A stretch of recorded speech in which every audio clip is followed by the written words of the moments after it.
สวัสดีครับวันนี้ก็จะมารีวิวโน้ต10พันนะตัวนี้เพิ่งได้มาไม่นานแต่ว่าไม่มีประกานะครับแล้วก็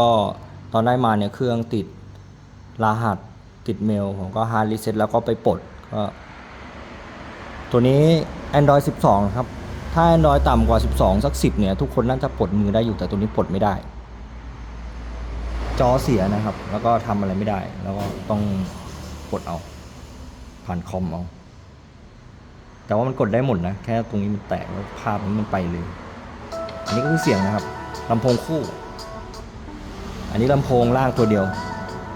แล้วอันนี้ก็ลำโพงบนตัวเดียวเนาะจอปกตินะครับแต่ว่าใช้ได้แค่ครึ่งบนเนาะ